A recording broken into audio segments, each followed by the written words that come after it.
महाराज, अश्वमेध नामक महान यज्ञ समस्त पापों को दूर करने वाला परम पावन और दुष्कर है, अतः आप इसका अनुष्ठान स्वीकार करें। ऐसा प्राचीन वृत्तांत सुनने में आता है कि जब देवराज इंद्र को ब्रह्म हत्या लगी थी, तब वे अश्वमेध यज्ञ संपन्न करके ही पवित्र हुए थे। इसलिए आप अश्वमेध यज्ञ का ही अनुष्ठान करें। यदि गुरुदेव आज्ञा दें तो हम अश्वमेध यज्ञ का संकल्प करते हैं। महाराज राम, आप स्वयं पाप और पुण्य की सीमाओं से परे हैं। आपको न पाप स्पर्श कर सकता है न पुण्य, फिर भी हम अश्वमेध यज्ञ करने से पूर्ण रूप से सहमत हैं। द्यौः शान्तिरन्तरिक्षगुं शान्तिः पृथिवी शान्तिरापः शान्तिरोषधयः शान्तिः वनस्पतयः शान्तिर्विश्वे देवाः शान्तिर्ब्रह्म शांति सर्वज्ञं शांति शांति। कल्याण हो।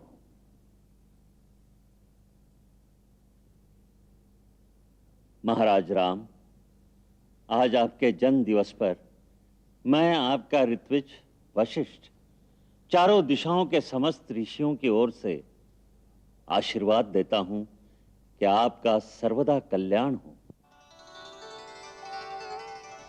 आप स्वयं मूर्तिमान धर्म हैं, अतः जहां भी आपके नाम का उच्चारण हो वहां धर्म की वृद्धि हो।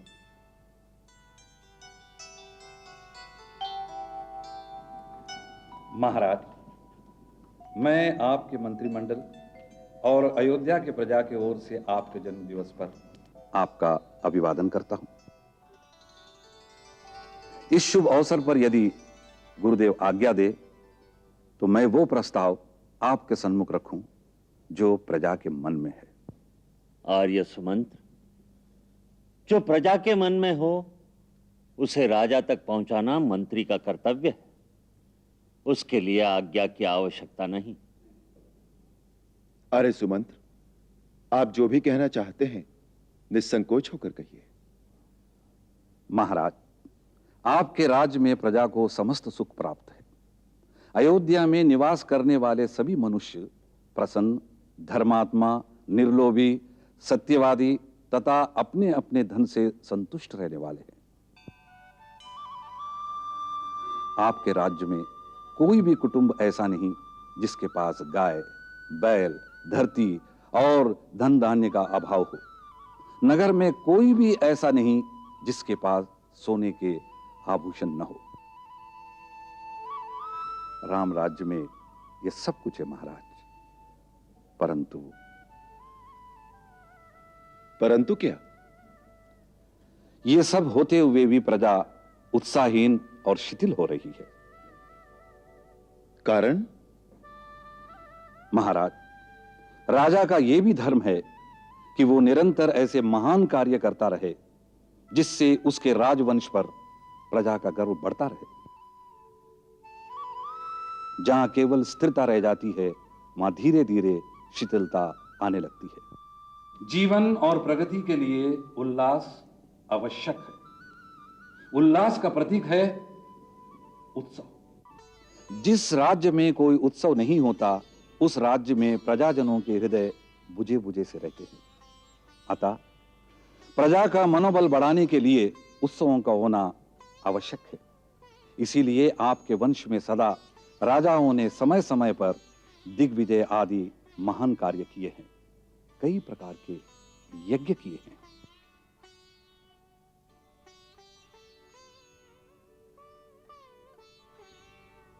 इसका अर्थ यह है कि प्रजा का उत्साह बनाए रखने के लिए कोई ना कोई उत्सव आवश्यक है। महाराज, आर्य सुमंत्र का यही मत है। हम भी उनसे पूर्णतया सहमत हैं।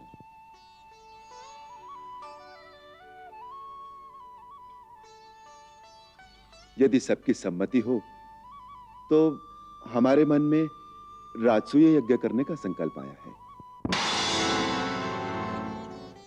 इसे धर्म सेतु भी कहते हैं। यह धर्म का पोषक और समस्त पापों का नाश करने वाला है। इसमें राजा का शाश्वत धर्म प्रतिष्ठित है, अतः यही राजधर्म की चरम सीमा है। जो भी राजा इसे करे वो अक्षय यश का भागी होगा। महाराज, मेरी धृष्टता को क्षमा करें, परंतु मेरे विचार में आपको ऐसे यज्ञ की आवश्यकता नहीं है। इसमें यश तो अवश्य मिलेगा, परंतु उसी के साथ भूमंडल के समस्त राजवंशों का विनाश भी हो जाएगा। राजसूय यज्ञ का अर्थ है समस्त राजाओं को युद्ध की चुनौती देना। उससे पृथ्वी पर जितने आत्मसम्मान वाले पुरुषार्थी हैं उन सब का संहार हो जाएगा। हे महाबली रघुनंदन, आज आपके गुणों के कारण इस पृथ्वी के सभी राजा आपको महापुरुष मानकर आपकी ओर उस भक्तिभाव से देखते हैं जैसे पुत्र अपने पिता को देखता है। फिर आपको अपनी शक्ति के बल पर उन्हें झुकाने की क्या आवश्यकता है? हे पुरुष सिंह, सारा संसार तो वैसे ही आपके वश में है। आपको ऐसे यज्ञ की आवश्यकता नहीं।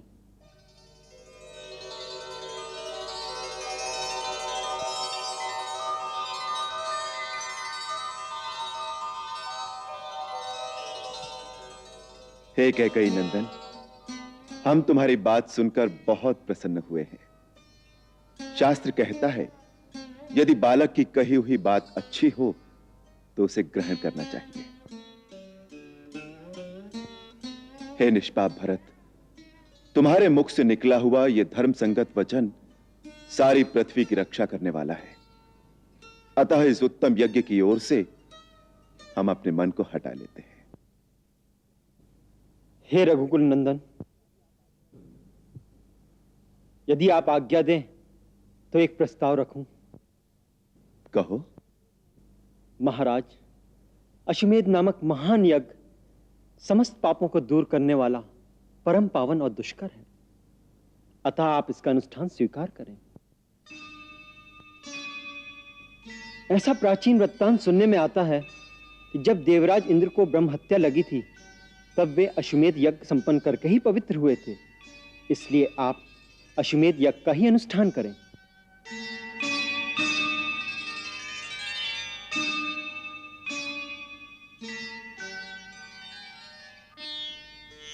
सौम्य, तुमने अति सुंदर प्रस्ताव रखा है। पूर्व काल में राजा इल जब भगवान शंकर के श्राप से स्त्री बन गए थे तो अश्वमेध यज्ञ का अनुष्ठान करके ही उन्होंने पुनः पुरुषत्व को प्राप्त किया था। इसी यज्ञ के द्वारा इंद्र भी ब्रह्म हत्या के पाश से मुक्त हुए थे। हमें भी इस बात का आभास है कि रावण का वध करने से हम भी ब्रह्म हत्या के दोषी हैं। सुना है कि कुंभोदर ऋषि ने हमारे अन्न भंडार से इसलिए अन्न लेना स्वीकार नहीं किया क्योंकि हमने अभी तक ब्रह्म हत्या का प्रायश्चित नहीं किया है।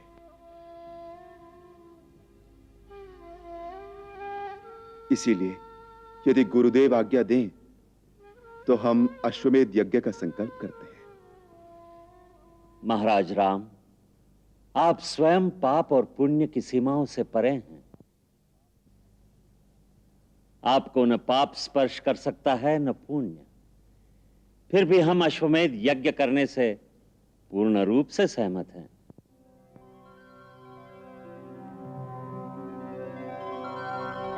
इससे रघुकुल की यश पताका चारों दिशाओं में लहराएगी और जैसे आर्य सुमंत्र ने कहा, प्रजा के अंदर भी स्फूर्ति और उत्साह की लहर फैल जाएगी।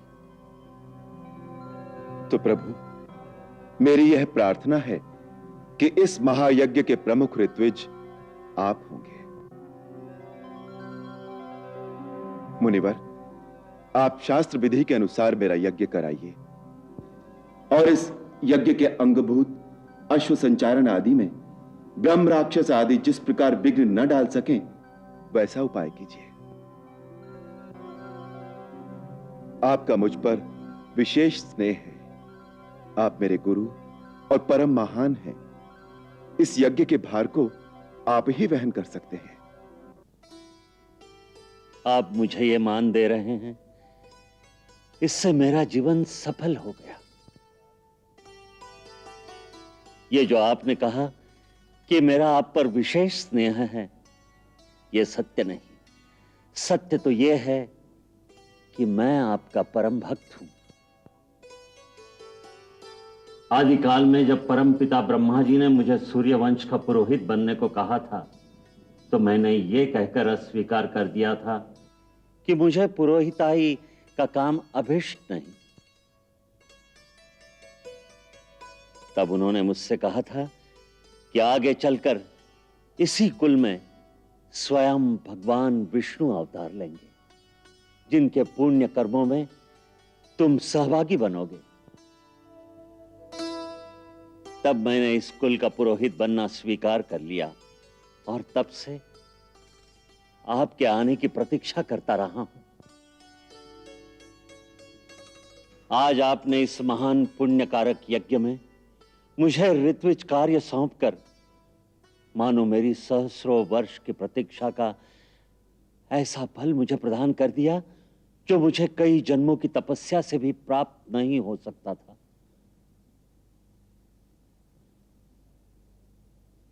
मैं इस यज्ञ का पूरा उत्तरदायित्व लेता हूं।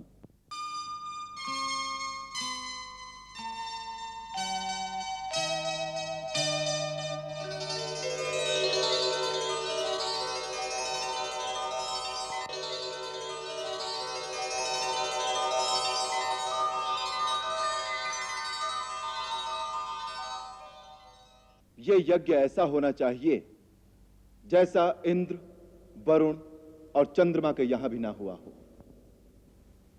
दान दक्षिणा का ऐसा प्रबंध हो कि जब तक याचक बार बार ये ना कहे बस मुझे और कुछ नहीं चाहिए, तब तक उसे देते रहो। जो आज्ञा महाराज। अरे सुमंत्र। जी महाराज। इस पृथ्वी पर जो धार्मिक राजा, ब्राह्मण, क्षत्रिय, वैश्य और शूद्र हैं, उन सभी को इस यज्ञ में आने के लिए आमंत्रित करो।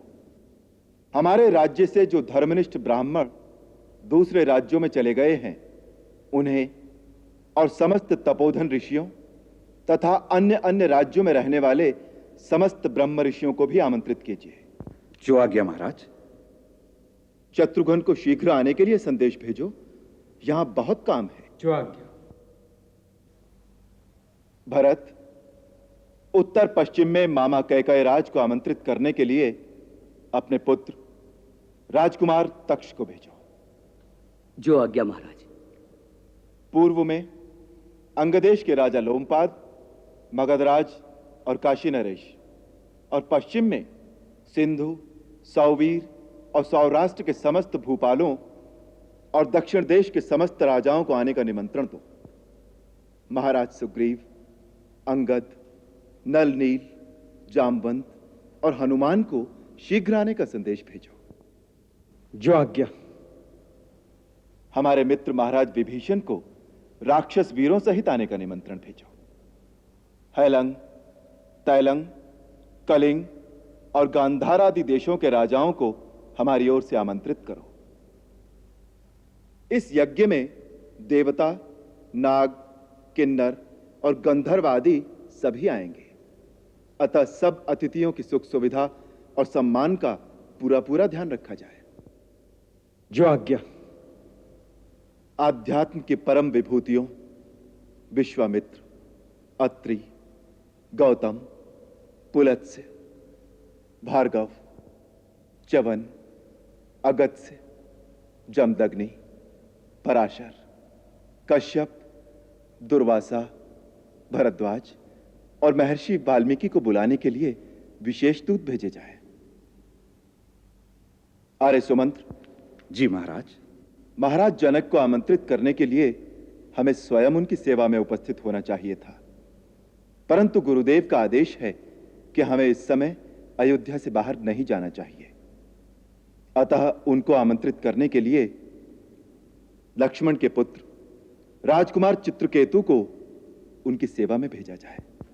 जो आज्ञा महाराज। मैं बहुत बहुत लज्जित हूं कि सीता को उसके उसके उसके उसके हाथों से छुड़ा ना सका राम। आप किसके हाथों से उसे नहीं छुड़ा सके? कौन ले गया है उसे? उसे पापी रावण अपने विमान में बिठाकर आकाश मार्ग से ले गया है राम। आकाश मार्ग से?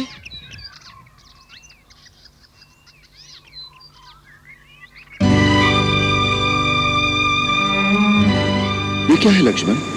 राम राम राम राम राम राम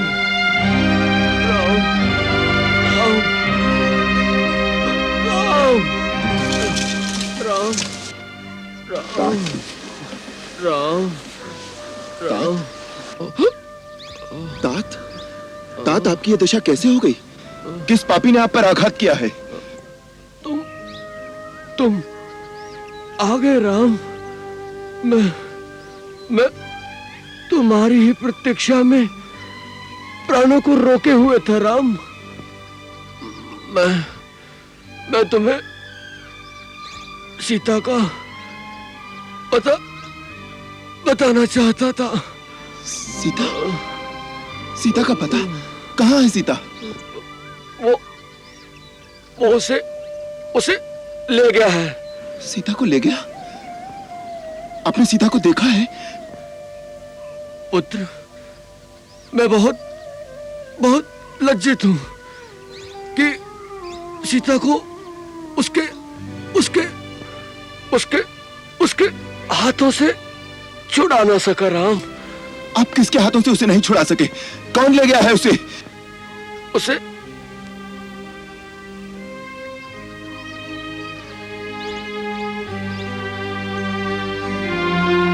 उसे उसे पापी रावण अपने विमान में बिठाकर आकाश मार्ग से ले गया है राम। आकाश मार्ग से? हाँ रावण? हाँ हाँ। राक्षसों का राजा रावण उसे उठाकर ले गया है। वो बेचारी चारों ओर सहायता के लिए पुकार रही थी। मैंने मैंने मैंने रावण को रोकना चाहा, उससे युद्ध भी किया, परंतु उसने अपनी चंद्रहास खड्ग से मेरा पर काट दिया और मैं धरती पर गिर गया।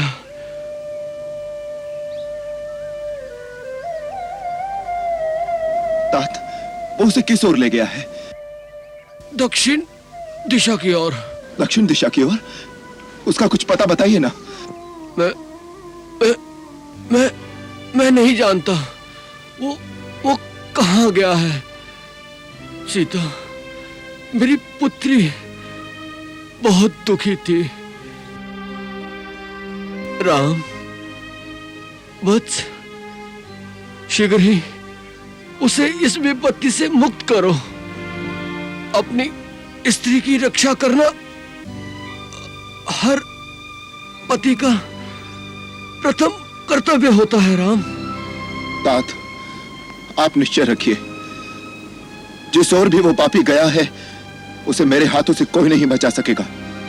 धरती, आकाश, पाताल, वो जहां भी छुपा होगा मैं उसका पता लगाकर वहीं उसकी चिता बना दूंगा। अब उसे मेरे बाणों से स्वयं ब्रह्मा भी नहीं बचा सकेंगे। तुम्हारा संकल्प सफल हो राम। मैं जाता हूं अपने मित्र दशरथ के पास। मुझे आज्ञा दो राम। हे महात्मा, आपने मेरे लिए अपने प्राणों का बलिदान किया है। मैं तीनों लोक में आपका ऋणी रहूंगा। आपने पुत्रवधू की भांति सीता की रक्षा की है। मैं एक पुत्र की भांति रावण से आपके वध का भी बदला लूंगा। तुमसे यही आशा है मुझे। मेरी आपसे एक प्रार्थना है, जब आप परलोक में जाकर महाराज दशरथ से मिलें तो पिताश्री को सीताहरण का यह वृत्तांत कदाचित न सुनाइएगा। मैं आपको वचन देता हूं, यदि मैं उनका पुत्र राम हूं तो रावण अपने सारे कुटुंब सहित शीघ्र ही उनके चरणों में पहुंचकर यह कहानी उन्हें स्वयं सुनाएगा। भगवान,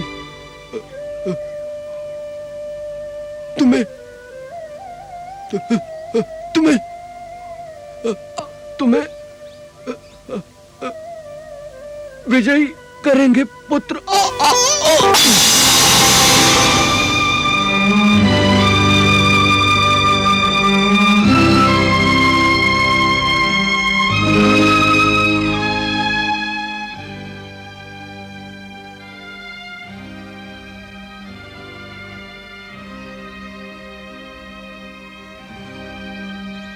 लक्ष्मण, वीर जटायु की भांति शरणागत की रक्षा करने वाले धर्मपरायण शूरवीर पशु पक्षियों की योनियों में भी मिलते हैं। रण में शत्रु का वीरता से सामना करते हुए मरने पर एक परमवीर को जो उत्तम गति प्राप्त होती है, वही इन्हें प्राप्त होगी। ये उत्तम लोकों में जाएंगे। महाराज दशरथ की भांति ये हमारे लिए पूजनीय और पिता समान है। अतः तुम वन की लकड़ियां इकट्ठी करो। मैं एक पुत्र की भांति इनका दाह संस्कार स्वयं करूंगा। जो आज्ञा भैया। अविरल भक्ति मांगी वर, गीत गायऊ हरिधाम।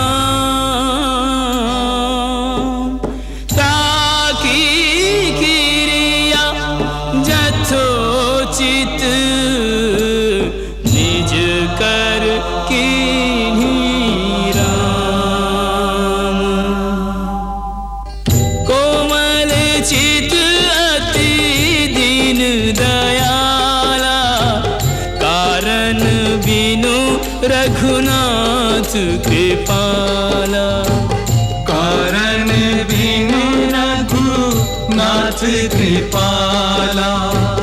गिध अधम खग आमिष भोगी, गति दीन्ही जो जाचत जोगी। गति दीन्ही जो जाचत जोगी।